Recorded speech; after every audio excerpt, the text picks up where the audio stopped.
Alrighty. So I wanted to do this workshop because one of the things I've discovered as Director of Academic Effectiveness and Chair of AEC is that some people just kind of get stuck and they're like, I don't know exactly what I'm supposed to do here. And because you fill out the SLAR in the summer, I think people are hesitant to reach out to ask questions. So I figured if we do this now, then there's certainly ample opportunity for people to view the presentation, the recording, and also to ask questions, hopefully before we get out of here in just a few weeks. I also really wanted to make sure the SLAR was out at least 2 months early this time, so people have adequate time to complete it and work with their departments. So what is a SLAR? And I've learned since taking on this position that this is actually a term that's pretty unique to us here at Wesleyan. Other people have the same thing, they just call it different things. But we have decided on Student Learning Assessment Report.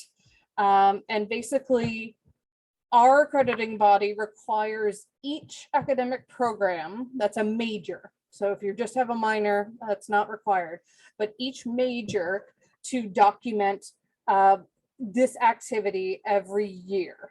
And it's sort of an end of year report for things. And I'm just going to open the chat in case anybody wants to type questions. You're also feel free to unmute at any point too. And so our accrediting body is the Southern Association of Colleges and Schools Commission on Colleges, which is pronounced SACS, C-O-C, disappointingly not SACSCOC, sorry. But basically they want to see a few things, and that's what we've integrated into the SLAR. So the first thing we want to know is, what do you want your students to be learning throughout your major?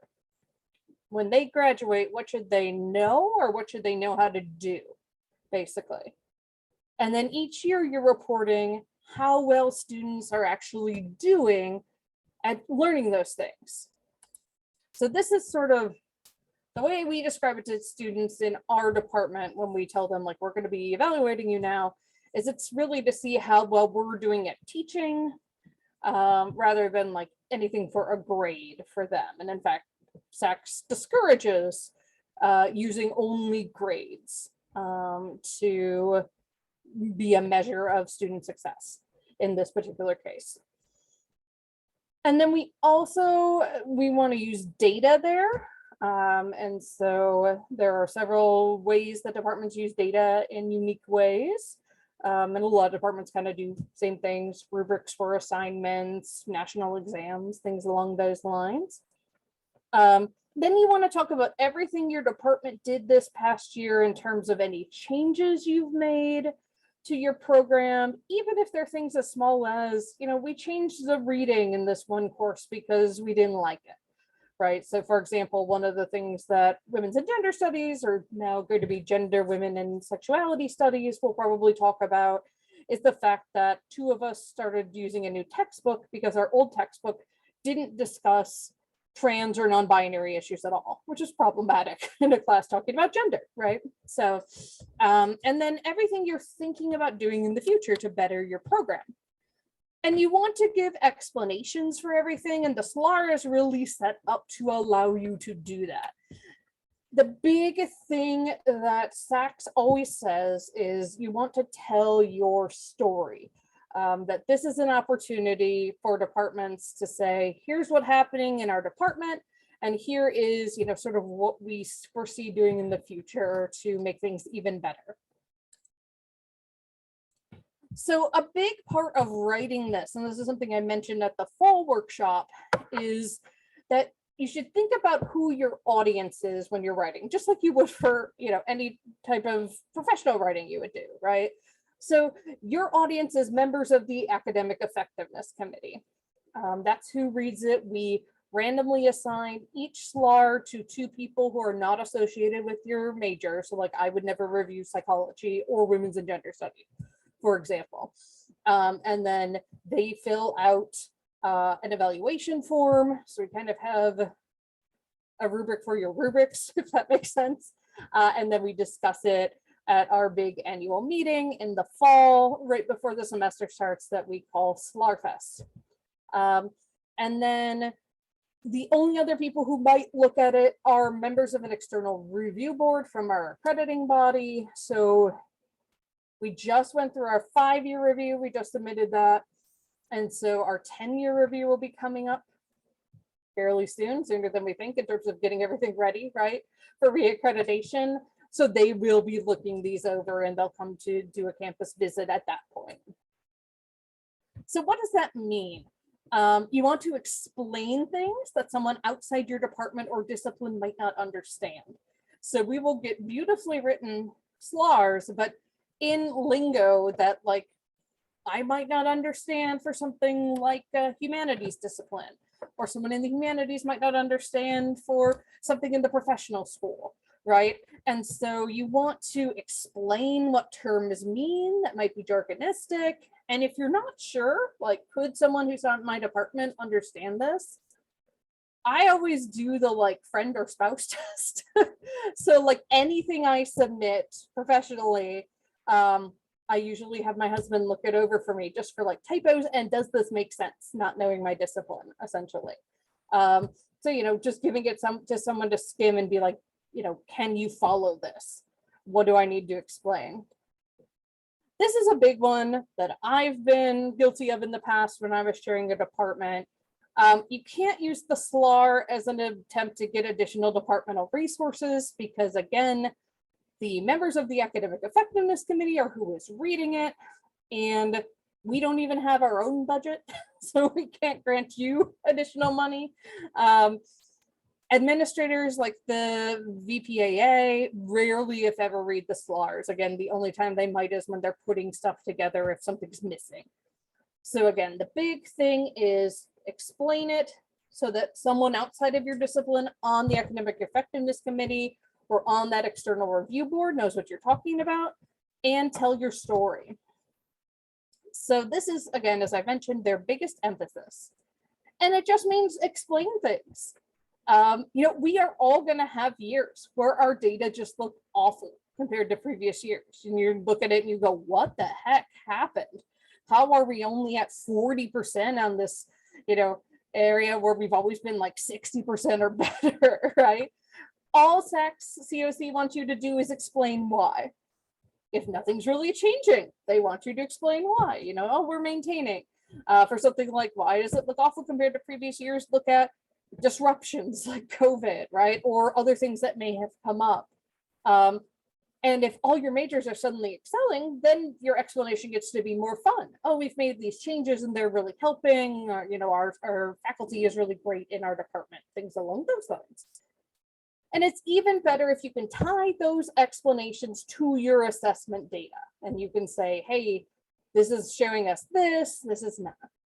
And so I think this last point on this slide is the biggest thing I wanted to combat when I got into this director role, is that a lot of people, I think, see assessment as the teaching police or something like that. And it's not supposed to be criticism of your department. It's actually a chance for your department to reflect on what's working, what's not, things along those lines. This is another sticking point, and as I go through the SLAR in my next few slides, I hope this will become more clear. This is something that's really tough. They always want to see you thinking about change and growth for the good. So you could be testing at 100% on all your data points, and SAC-COC doesn't care. They want you to say what you're going to change to make things better, what you've been talking about as a department to make things better. A common thing I'll get from departments is, we're not changing anything. Well, look at your PAF, right? Again, maybe those small things. We chose a more inclusive textbook, or, you know, I updated one activity in a core class, right? Those things make a difference. And, you know, if you've been making overall major changes, you know, like to our own detriment, the psych department revamped our entire major and like didn't talk about it on our SLAR that year, I think because we were all just tired. So like, yeah, think about those types of things. And again, still tying those to the assessment data whenever possible. So this is the SAC-COC assessment cycle from their website. So the idea is, hey, we're all teaching, right? We're all doing step one, no problem. But we want to have these student learning outcomes, right? The things that we say, when our students graduate, here's what we want them to know and or to do. We want to assess those in some way. The SLAR is how we analyze those. And then the idea is, based on those results, we say, reflecting on that, how could we improve what we're doing to better serve our students, basically. Now, I think I mentioned this in the fall too. The most frustrating part for me is SACs never really checks up from like step 5 back. Like, they're like, you just have to be changing, and they don't ever ask you to like check if those changes actually made a difference. I mean, certainly departments do that, but they almost don't care in some ways. It's really interesting. Just as a social scientist, that boggles my mind. So, but this is the idea, and this is why we have you do the SLAR the way we have you do the SLAR. All right, so now what I've done is I've included screenshots of the SLAR throughout this, and I'm just going to walk y'all through it. I'll go through the undergrad version first. Everything is identical on the grad version until we get to the discussion section. So I've got different slides for that when we get there. And so this year, SLARs will be submitted to Rachel in the Office of Academic Affairs. So she will collect those. She will be the one following up with y'all if you don't get them in on time, things along those lines. This might seem obvious, but don't forget this part. Just the program and who filled it out. You know, it's typically the department chair, but I know in some departments they have someone else complete it. That's fine. Basically, we want to know which folder to put it in, right? And then we want to know who to go back to if we have questions. So this very wordy paragraph essentially just says what I just said, that these are things that we do so that we can check our boxes with SAC-COC. And also if we just think about, like, let's make our majors, let's make our curriculum the best it can be for our students. And again, evidence-based, using that data that we are collecting, whatever that data is. All right, and so then you get to additional directions here. So again, we tend to review everything by fall. The way we've done it the past few years is like 2 days before faculty pre-session we meet. And then we write up the letters and try to get them back by September. I think the latest I've ever done it is Halloween. So that was my first year when I was like, what am I doing? So we try to get it back like end of September, early October. We want to make sure those letters are carefully crafted and actually helpful to departments. And so that's why it takes a little bit to get those done. This is something I haven't seen as much lately. I think people have finally gotten this. But please, please, please, if you're including individual data, don't use students' names. That's a FERPA violation. So you could just use student 1, student 2. If you can, I know for some small majors that's not possible, right? But if you can, go ahead and do it by group rather than individual student. I mean, some majors would only have maybe one person graduating, in which case student 1 would be acceptable. And then include in your discussion and in the chart in your data from your online degree programs. So this is something that's new. This is something that sort of caught all the programs unawares last year that we hadn't really been thinking about, those of us who have online undergrad programs. But yeah, we should be collecting the assessment data from our online students too. So sort of trying to treat them as much like the in-person people as possible.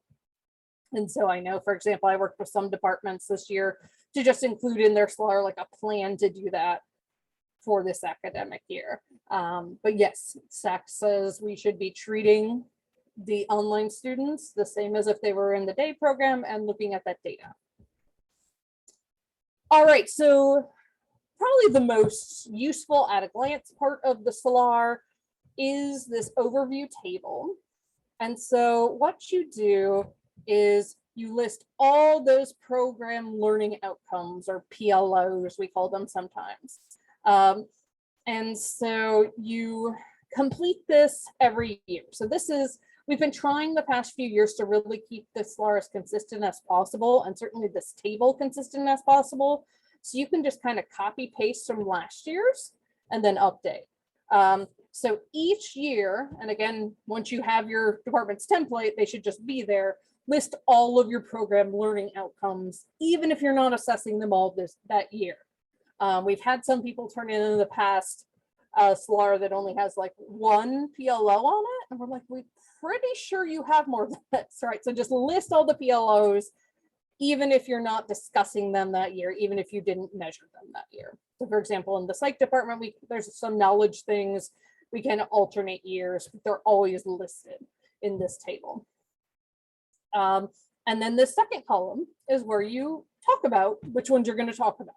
So will the outcome be discussed in this year's report? This is just a yes, no. And again, you complete this every year. And if it's a no, then you don't have to fill out anything else for that particular PLO in this chart. And then how has the outcome been measured? What are you doing? Do you have a national exam that you're doing? Do you have a rubric from an embedded class assignment?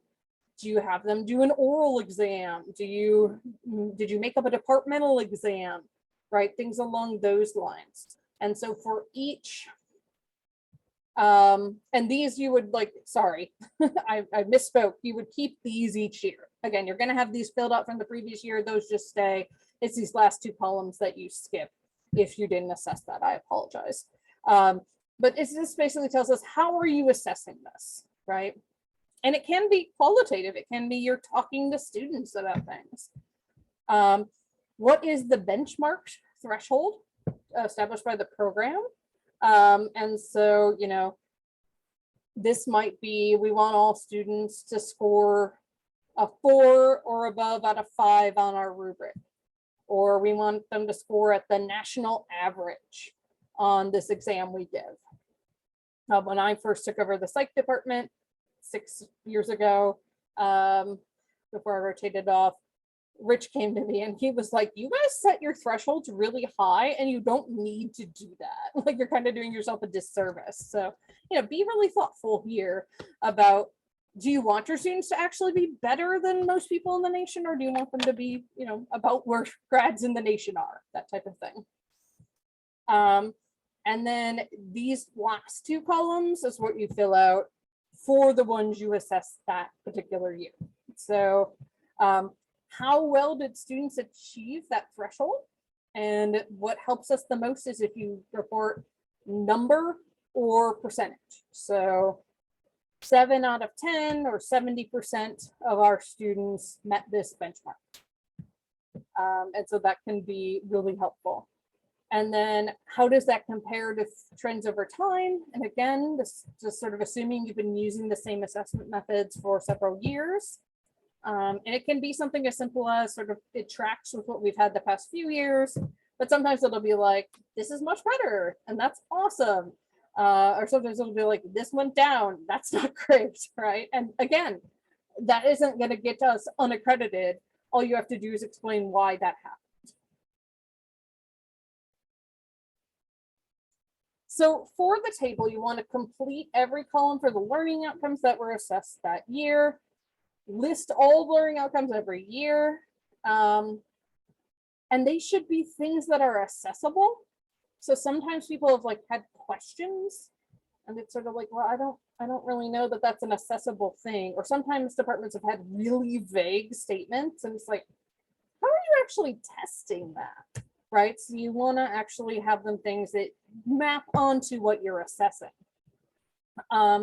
And I mentioned reporting the number of or percentage. Some people will just give us like their mean score, and that's not that helpful. What we need to know is like how many of your students are hitting that benchmark. So I took an example that was really well filled out. The English department always has an exemplary SLAR. And so this is an example of a column of that, or of a row, sorry, of that table filled out. So here is one of their SLAR, or one of their PLOs. And they say, yes, we assessed it this year. Here's how we assess it. We look at their research paper, 2 members of the faculty. We have this scale. Here's the benchmark. Theirs is actually called benchmark, so that's helpful for them, right? And then they say 69% met this. Awesome. And then this is consistent with general trends. So again, cool. This is what our students have been doing. Great. So once you filled that out for each PLO you assess that year, then you get to the discussion part. And this is something that I think has been really confusing in the past, because in the past, these were just giant paragraphs of questions. And it wasn't really clear how you were supposed to answer them. And so what we did last year is we made them these bulleted lists. But then I think because people were used to those giant paragraphs of questions, they didn't answer each one. And so this year we're trying to make it really, really clear in our directions. You're going to answer each section. So like if we're looking at A and you answer A3, you still got to answer 1 and 2, right? And so you want to provide information for each of these. Again, some of these will become things you can just copy and paste from the previous years. Unless you had a drastic change in how you're doing assessment, this first one will probably just be a copy paste from last year, right? And same thing here, unless you changed it, this how you and why you chose those measures, that should be a copy paste. And then here is where you take this last column essentially of the table and you explain why were they doing worse, why were they doing better, things along those lines. Again, noting any areas of concern. And then again, you're just going to say what you're going to do later to change those. So in terms of evaluation of changes, you're going to talk about here again, so we're going to talk about here are things we have been changing. And again, it could be something as small as I changed one assignment in a core class. And, you know, are we getting information about this change yet? Can we see that this is helping? Is this, you know, mapping onto what we expected would help, right? And then what else are we thinking about changing or adjusting that might be helpful to our students? And again, same thing as before, even if you answer B1, you're still going to answer B2, B3, and B4. Okay. And then here's where you flesh that out even more, things you haven't even talked about yet. What are aspects of student learning and or experience is your department regularly discussing that your student learning outcomes and formal assessment policies don't currently address? What could you be talking about? What have you been chatting about? And even if I remember one year when I was like department chair, I just included like an email thread where we've been chatting about some of these things, right? As one of the appendices. Like it doesn't have to be formal, but it can, you know, be things that you formally talked at the department meetings or like have proposals about. But it doesn't have to be. And then we're still including this year the question about whether you had to make any changes to your assessment protocol. So for example, if you gave a national exam, did you have to give it remotely? Was there a challenge? Were some students out? Or did your faculty out, right, with COVID? And if there's nothing this year, that's fine. So that's the undergraduate one. And then the graduate one is slightly different, but some of them will be the same. So you'll see here, this part is fleshed out a little bit more. And some of this is sort of combined from different parts of the undergraduate one. And again, this looks really similar, right? but we also want to be thinking about research or practice in graduate programs more so than our undergraduate programs, right? So we want to make sure we're addressing that directly. And then what aspects of student learning and or experience is your department regularly discussing? So these are the same. There's just one thing I want to go back a couple slides to talk about. One of the things they really want to know about is essentially like, how is this a graduate course? And how is this a graduate program? So that's kind of integrated throughout these questions. Okay, and then there's this description at the bottom of how you do all this. So there's an appendix, and it's really helpful if rather than turning in 5 different Google Sheets, right, or Word documents, you instead either copy paste stuff into the appendices or you link. So we've had departments be like, Appendix 1, here's a link to our rubric, things along those lines. So it can be a link to another Google Doc.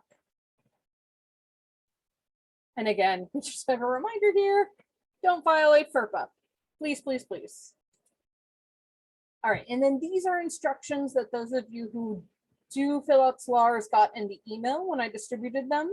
And so again, we're turning them into Rachel this summer. And then when you share the SLAR with Rachel, set the sharing settings to everyone with the link can view, so that members of the committee can actually view it. This is often a problem where someone has only shared it with, Rachel, and then we go in to try to look at it and we can't. So this link I found from a school actually, and it shows you how to adjust those settings. And so if you don't know how to do that, this is a good step-by-step on how to do that. And as I mentioned, if possible, kind of make everything accessible from the main SLAR document, so that it is easier for us and also for your department when you review it to access everything. All righty. I always like to put a slide with membership, but we got some up in the air right now. So, so wherever you see one of these little boxes, it means I don't know who that person will be yet. So I am going to continue my role through the summer. So I will be leading SLAR Fest in August. But my replacement, whoever that will be, they actually just sent out the application after our meeting on Friday. So I really don't know who it is. Will also be involved as soon as everybody knows, we'll know. I might find out when everybody else does. We'll see. I am uncertain what's going to happen with this role. So the Chief Assessment Administrator for Academic Programs, the role that Rich traditionally filled, where they did sort of the nitty gritty, and they were the one with the institutional SACS knowledge. And then my job as director was more engaging with the committee and doing big picture things. And Sue was in this role in fall, and then obviously had to step down from it when she became VPAA. And Joyce Howell filled it just for the purpose of getting our 5-year report in. So I don't know if this position's still going to exist. I'm just going to be super honest with y'all. And then here are our current at-large members. Nadia is rotating off, but if anyone remembers from last faculty assembly, we couldn't get anyone to self-nominate for that position for AEC. So as of right now, it's unfilled. And then Cherry, who I know is on the Zoom today, is our library representative. There are also representatives from each school, and 2 of those are staying on, Marielle and Ben. And then Craig Jackson is rotating off, but Robert Ariel is rotating on, so you get a psychologist either way. And then Malcolm is rotating off. I'm working with Ben Dobrin to try to find a replacement for him right now. So there was a little bit of confusion about Rebecca John's role was actually at large, and they felt she was out of Watts. So And the hope is that always either in the Watts role or one of the at-large roles that we have someone from one of the programs with outside accreditation. So education, rec and leisure, I know they have different names, social work. And if those particular roles are not one of those folks, like Rebecca's on it now, so it would be fine, but then we need to pull an additional member to do that. But it'll be okay for the next couple years. All right, so what questions or comments do you have? Oops, I can tell I didn't change the slide from Paul. I'll edit that right now. Just contact me. Don't bug Sue. She's got a lot to do. So I'm going to stop screen sharing, but I can certainly pull the PowerPoint back up if anyone has any questions related to it. But what questions do you have? What can I answer for you? Comments that you have? Or was I just that good at it? I'm going to say you were really good, Taryn. I thought that was really complete. And I mean, I think it was like a good overview of what needs to be done and what you guys do on the committee. So I think that was really helpful. Awesome, good. Yeah, that was another piece of me taking this role is I wanted to be more transparent. So yeah, Linda. I only have one student again, and she graduated in December. I can take her name off things, but how can I anonymize her? And I did a great interview. I mean, we sat and talked for quite some time in December as she was finishing up her program, and she had a whole lot to say, and she was just wonderful about sharing that information. So, I mean, who looks? I mean, I don't know how to anonymize her. As long as you don't use her name, that's all we can do, right? Yeah, I mean, this is certainly something that philosophy, classics, sometimes women's and gender studies struggle with as well. And so, yeah, as long as you don't include her name, you can just say like R1 graduate. That's it. You've done your due diligence. There's, you can't pretend you had more graduates, right?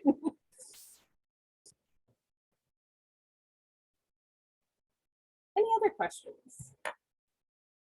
I'm also fine with making this like a 40-minute thing instead of an hour if people have places to be. All